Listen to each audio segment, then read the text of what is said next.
시간이 되었습니다. 다 같이 사도신경을 고백하시고 새벽 기도를 시작하겠습니다. 전능하사 천지를 만드신 하나님 아버지를 내가 믿사오며 그 외아들 우리 주 예수 그리스도를 믿사오니 이는 성령으로 잉태하사 동정녀 마리에게 나시고 본디오 빌라도에게 고난을 받으사 십자가에 못 박혀 죽으시고 장사한 지 사흘 만에 죽은 자 가운데서 다시 살아나시며 하늘에 오르사 전능하신 하나님 우편에 앉아 계시다가 저리로서 산자와 죽은 자를 심판하러 오시리라. 성령을 믿사오며 거룩한 공회와 성도가 서로 교통하는 것과 죄를 사하여 주시는 것과 몸이 다시 사는 것과 영원히 사는 것을 믿사옵나이다. 아멘. 하나님 말씀은 창세기 41장 37절에서 57절 말씀이 되겠습니다.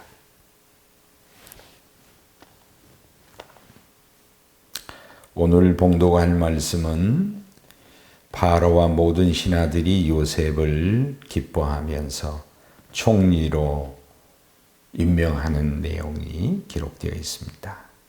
자, 먼저 37절에서 40절까지 봉독해 드리겠습니다. 바로와 그의 모든 신하가 이 일을 좋게 여긴지라. 바로가 그의 신하들에게 이르되 이와 같이 하나님의 영에 감동된 사람을 우리가 어찌 찾을 수 있으리요 하고 요셉에게 이르되 하나님이 이 모든 것을 내게 보이셨으니 너와 같이 명철하고 지혜 있는 자가 없도다. 너는 내 집을 다스리라. 내 백성이 다 내 명령에 복종하리니 내가 너보다 높은 것은 내 왕자뿐이니라. 아멘. 자, 성도 여러분, 요셉은 지금 어떤 상황에 있습니까? 요셉이 바로 앞에서 그의 꿈을 해석했습니다. 7 암소, 또 7 이삭의 꿈을 통해서 7년 풍년이 올 것이고 이어서 7년 흉년이 올 것이니 왕은 명철하고 지혜로운 자를 세워서 대비하셔야 되고 그 대비는 다름이 아니라 풍년의 때에 잘 저축을 해서 흉년을 대비해야 된다는 내용이었습니다. 성도 여러분, 한번 생각해 보십시오. 이 말이 그렇게 대단한 건가요? 이 말이? 사실 누구든 할 수 있는 이야기입니다. 앞으로 5년 풍년이 오고 3년 흉년이 올 겁니다. 이것을 대비해야 됩니다. 이러한 말은 누구든지 할 수 있습니다. 그런데 왜 이 말이 바로에게 애굽 모든 신하에게 그토록 위대하게 들렸을까요? 이 말은 누구에게나 했을 때에 누구나 할 수 있는 말이기에 누구나에게 이 말을 하게 되면 별 감동이 없습니다. 그런데 왜 바로에게는 이토록 감동이 되었을까? 바로 바로 왕 자신이 가진 그 꿈 때문에 고민과 번민을 하면서 이것이 무엇인지를 해석해낼 수 없었기 때문입니다. 바로 그들이 당면한 문제에 가장 적절한 그들의 필요에 적합한 말을 했기 때문입니다. 바로 이것은 하나님께로부터 온 것을 바로 요셉이 잘 전달을 했기 때문입니다. 자, 우리가 먼저 이제 생각할 것은 바로와 신하들이 요셉에 대하여 어떤 반응을 보였는가가 오늘 말씀에 기록되어 있습니다. 첫째는 요셉의 제안에 대하여, 요셉의 꿈 해석에 대하여 바로와 모든 신하들은 매우 좋게 여겼다. 이 일을 좋게 여겼다 그랬습니다. 그리고 요셉은 하나님의 영에 감동된 사람이다. 이렇게 말을 했습니다. 애굽에 많은 술객들이 있지만 점성술가들이 점을 하는 사람들이 많이 있었지만은 이것을 해석하지 못했는데 요셉이 이것을 해석한 것은 인간의 지혜가 아니라 이 히브리 청년이 믿고 있는 야훼의 하나님의 영에 감동된 것이다 라고 고백을 했습니다.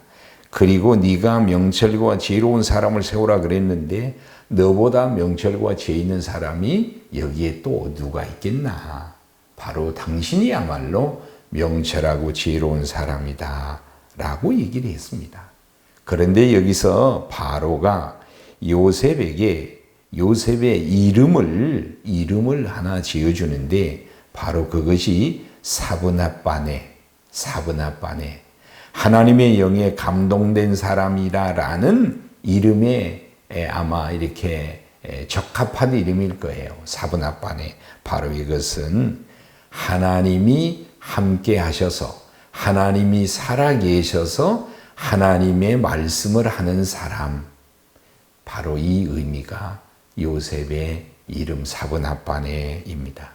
바로 이것은 요셉이 그들에게 어떤 사람이 되었는가라는 것을 우리가 알 수가 있습니다. 여러분, 요셉은 하나님이 함께 하셨고 하나님이 동행해 주셨습니다. 바로로부터 애굽으로부터 사브낫바네라는 이름, 명철과 지혜로운 사람이라는 이러한 이 인정을 받게 된 것은 다름이 아니라 하나님이 요셉과 함께 해주셨고 하나님과 동행했기 때문에 이 이름을 얻을 수 있는 겁니다. 바로 하나님의 영과 하나님의 지혜로서 이 세상에게, 이 바로에게 감동을 줄 수 있었습니다. 여러분, 요셉이 실은 사실 노예입니다. 히브리 청년입니다. 외지인입니다. 요셉이 어떤 신분으로, 어떤 계급으로, 어떤 능력으로 그가 가진 모든 것으로 어떻게 이들을 감동을 줄 수가 있겠습니까?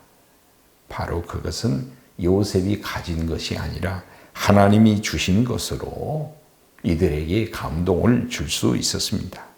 여러분, 오늘 예수님께서는 세상에 대하여, 이웃에 대하여, 사회에 대하여 예수님은 어떤 모습으로 어떻게 감동을 주고 어떤 일을 하셨는가? 여러 가지가 있지만은 사도행전 10장 38절에 소개되기를 하나님께서 나사렛 예수에게 성령과 능력을 기름 붓듯 하셨음에 저가 두루 다니며 착한 일을 하시고 마귀에게 눌린 자를 자유케 하셨다라는 말씀이 있습니다.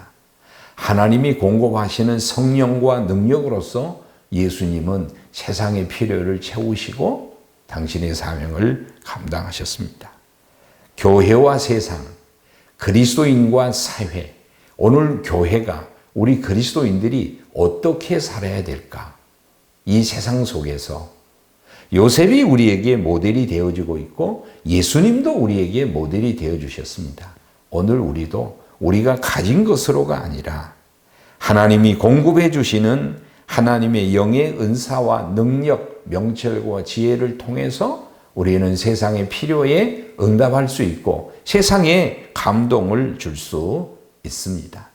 여러분, 오늘 우리가 이웃에 대하여, 세상에 대하여 응답해주고 필요를 채워줄 수 있는 지혜가 있는가? 명철이 있는가?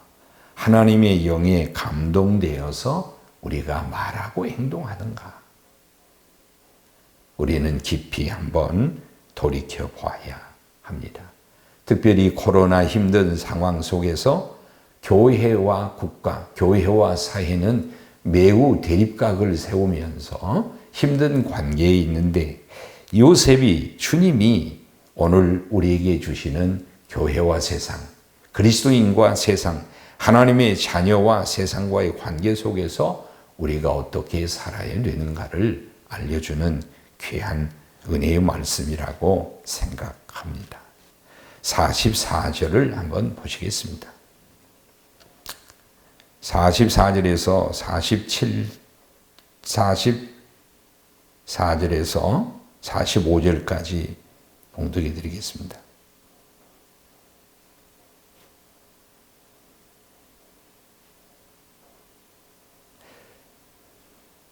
바로가 요셉에게 이르되 나는 바로라 애굽 온 땅에서 네 허락이 없이는 수족을 놀릴 자가 없으리라 하고 그가 요셉의 이름을 사브낫바네아라고 하고 또 온의 제사장 보디베라의 딸 아스낫을 그에게 주어 아내로 삼게 하니라.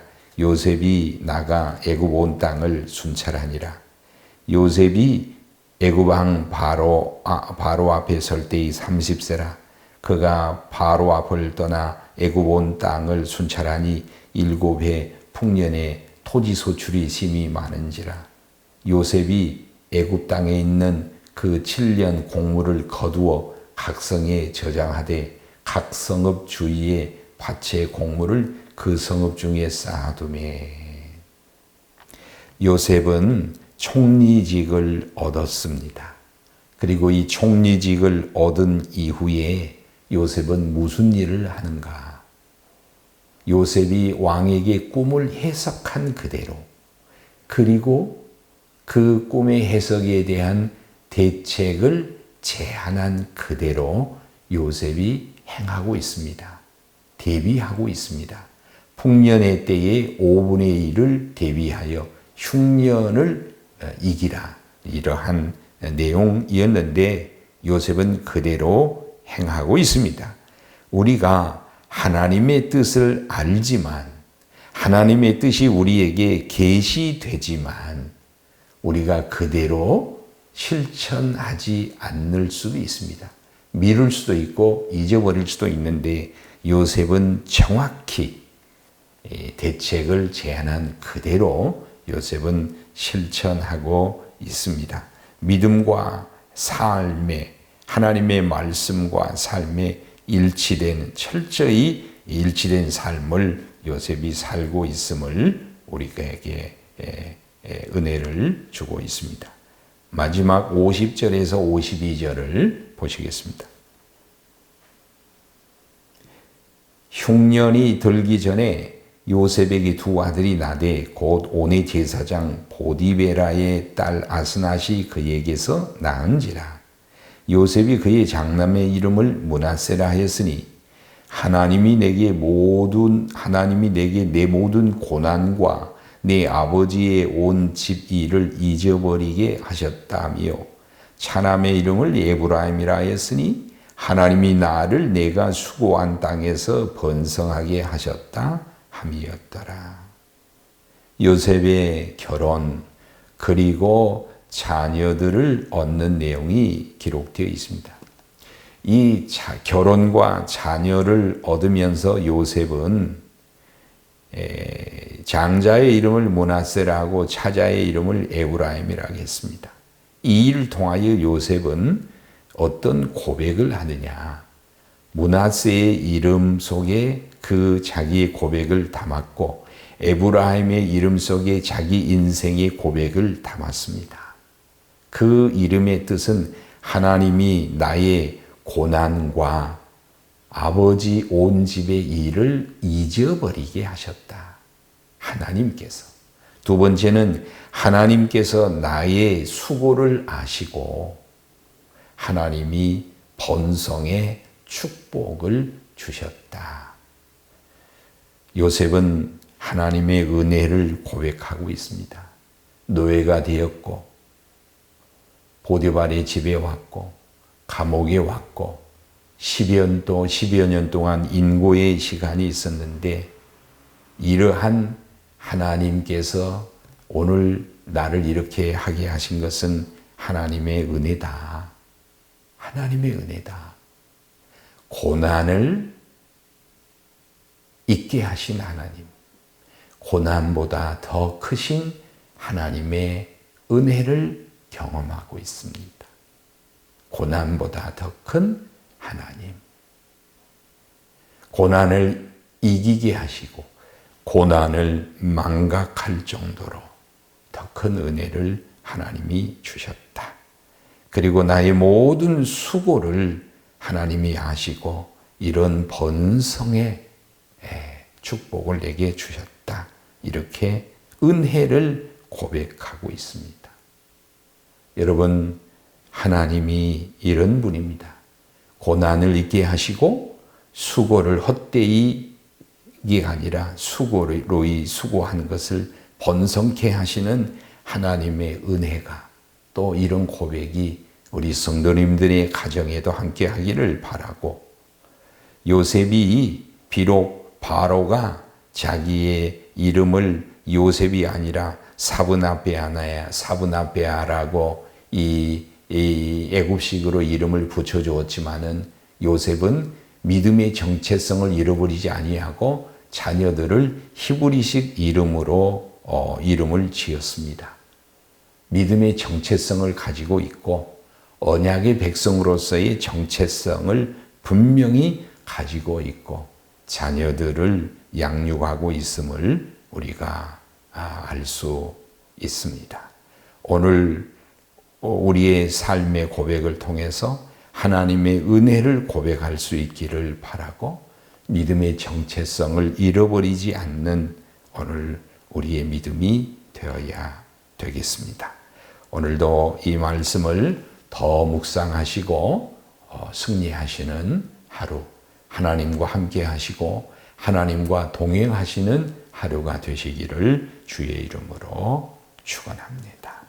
오늘 주의 기도로 새벽 기도를 마치겠습니다. 하늘에 계신 우리 아버지여, 이름이 거룩히 여김을 받으시오며 나라가 임하시오며 뜻이 하늘에서 이루어진 것 같이 땅에서도 이루어지이다.